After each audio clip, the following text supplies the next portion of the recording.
TDRच्या माध्यमातून मुंबईला बळकावण्याचं काम त्या माध्यमातून होते. म्हणजे आज प्रत्येक मुंबईतल्या विकासकाला त्यांच्या दरवाज्यात आणण्याचं काम केलेलं आहे, मुंबईला वेठीस धरण्याचं काम चाललेलं आहे.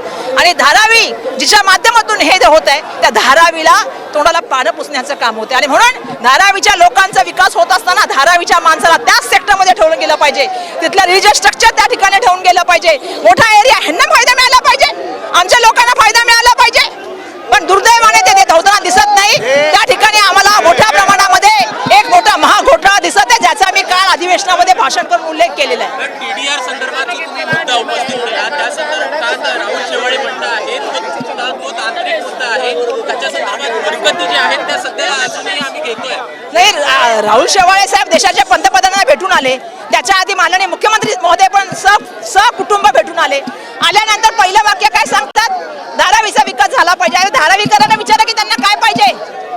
तुम्ही जे सांगता ना DC रूल मध्ये बदलाव, याचा परिणाम उद्या इम्पॅक्ट असेसमेंट तुम्ही केलेलं आहे का, मुंबईवर काय होणार आहे, 6-7 पटीने तुम्ही देताय त्यांना.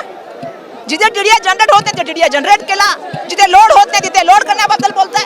आणि ह्या सगळ्या गोष्टीच्या ज्या आहे ना, ह्या DC रूल बदल करण्याच्या मागे काहीतरी मोठं षडयंत्र आहे. ते म्हणतात ना सजेशन ऑब्जेक्शन, त्यातून आम्ही सबमिट केल्या. पण लोकांना जागरूक करण्याचं काम आमचं आहे की या माध्यमातून प्रत्येक मुंबईच्या विकासकांनी 40% TDR, त्यातला फर्स्ट TDR सुद्धा हा अडाणींकडून घेतला पाहिजे. आणि म्हणून एवढी कशासाठी मदत चाललेली आहे, 90% रेट घेण्याचा अधिकार दिलेला आहे. ही कोणाची मजुरी चाललेली आहे, इंडेक्सेशन नाही त्यांच्यासाठी. म्हणजे एका तऱ्हेने मोठा भ्रष्टाचार आहे असा आमचा आरोप आहे. सरकार या निर्णयावरती पुनर्विचार करेल असं वाटतं का? सरकार खरोखर निर्णयावरती पुनर्विचार करेल? परवा मी शेतकऱ्यांच्या मोर्चावर गेले होते. मी त्यांना भाषण करताना एक उल्लेख केला की सर्वांनी एकजुटीने लढलं पाहिजे. शेतकऱ्यांचं आंदोलन 1 वर्ष चाललं, त्यांच्या रस्त्यामध्ये खिळे टाकण्यात आले, त्यांच्या अंगावरती पाणी टाकलं गेलं, अश्रुधुरा व्हायला गेला, पण ते हटले नाहीत, ते त्या ठिकाणी मजबूतीने लढत राहिले. धारावी हे आमचं कुटुंब आहे आणि आमच्या कुटुंबासाठी आम्ही शेवटपर्यंत लढत राहणार, हे मी या ठिकाणी सांगू इच्छिते. हे सरकार कोणासाठी काम करतं, आता एअरपोर्ट, बँका, पोर्ट कोणासाठी चालतं, कोळसा आणि इलेक्ट्रिसिटी कोणासाठी चालतं, हे मला सांगायची गरज आहे. म्हणजे ह्या देशामध्ये अडाणी कोण आहेत ज्यांच्यासाठी एवढ्या गोष्टी केल्या जातात, DC रूल बदलले जातात, 1 दिवसाआधी वर्क ऑर्डर दिली जाते, टेंडर बदललं जातं.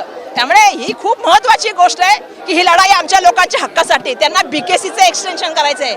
पण धारावीची ओळख ही धारावीची ओळख आहे. धारावीच्या प्रत्येक माणसाला घर मिळालं पाहिजे, ही जबाबदारी आमची आहे. आणि म्हणून तुम्हाला सगळ्यांना माझी विनंती आहे,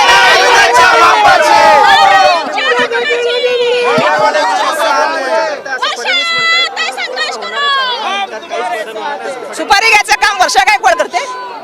माझा इतिहास विचार, धारावीमध्ये जाऊन विचारा. सुपारी घेऊन काम करण्याचं आणि रेटून खोटं बोलण्याची सवय आम्हाला नाही. जे करत असतील ते करत असतील, पण मला हे